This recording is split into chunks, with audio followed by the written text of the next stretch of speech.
समाज को पीछे की ओर धकेलने वाले हर प्रकार के विचार, मूल्य, परंपराओं, मान्यताओं के खिलाफ राहुल सांकृत्यायन का मन गहरी नफरत से भरा हुआ था।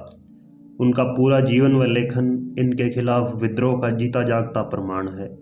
इसीलिए उन्हें महाविद्रोही भी कहा जाता है। जनता के ऐसे ही सच्चे सपूत महाविद्रोही राहुल सांकृत्यायन का आज यानी 9 अप्रैल को जन्मदिवस भी है।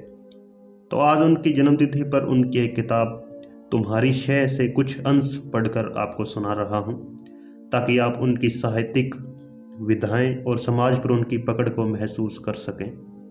धन वह है जो आदमी के लिए अत्यंत आवश्यक है। खाना, कपड़ा और मकान ये ही चीज़ें हैं जिन्हें वास्तविक धन कहना चाहिए। वास्तविक धन के उत्पादक वे ही हैं जो इन चीज़ों को पैदा करते हैं। किसान वास्तविक धन के उत्पादक हैं, क्योंकि वह मिट्टी को गेहूं, कपास और चावल के रूप में परिणत करता है। जेठ की तपती दोपहरी हो या माघ पूस के सवेरे की हड्डी छेदने वाली सर्दी, वह हल जोतता है, ढेले फोड़ता है, उसका बदन पसीने से तरबतर हो जाता है, फावड़ा चलाते चलाते उसकी सांस टंग जाती है, लेकिन तब भी वह उसी तरह से मशक्कत किए जाता है, क्योंकि उसे मालूम है कि धरती माता के यहाँ रिश्वत नहीं चल सकती। धरती स्तुति प्रार्थना के द्वारा अपने हृदय को खोल नहीं सकती। यह अंकिंचन मिट्टी सोने के गेहूं, रुपए के चावल और अंगूरी मोतियों के रूप में तब परिणत होती है जब धरती देख लेती है कि किसान ने उनके लिए अपने खून के कितने घड़े पसीने दिए, कितनी बार थकावट के मारे उसका बदन चूर चूर हो गया और कुदाल अनायास ही उसके हाथ से गिर गई। गेहूं बना बनाया तैयार एक एक जगह 10-20 मन रखा नहीं मिलता।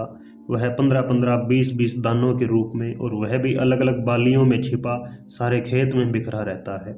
किसान उन्हें जमा करता है, बालियों से अलग करता है।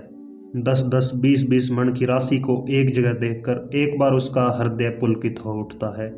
महीने की भूख से अधमरे उसके बच्चे चाह भरी निगाह से उस राशि को देखते हैं।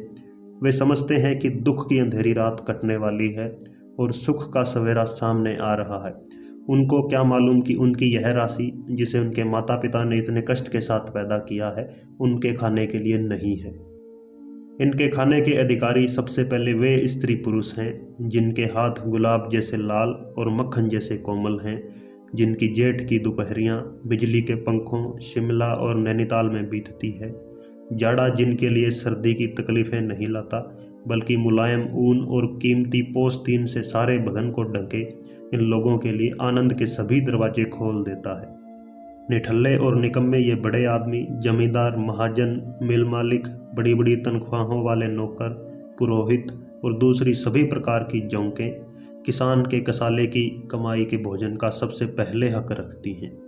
तो भारतीय इतिहास में ऐसे प्रचंड तूफानी व्यक्तित्व बहुत कम हैं। राहुल सांकृत्यायन बहुत छोटी उम्र में घर से निकल पड़े, फिर महंत बने, महंत से आर्य समाजी, फिर बौद्ध तथा अंत में कम्युनिस्ट। दुनिया को केवल किताबों में नहीं देखा, बल्कि संघर्ष भरी यात्रा में देखा।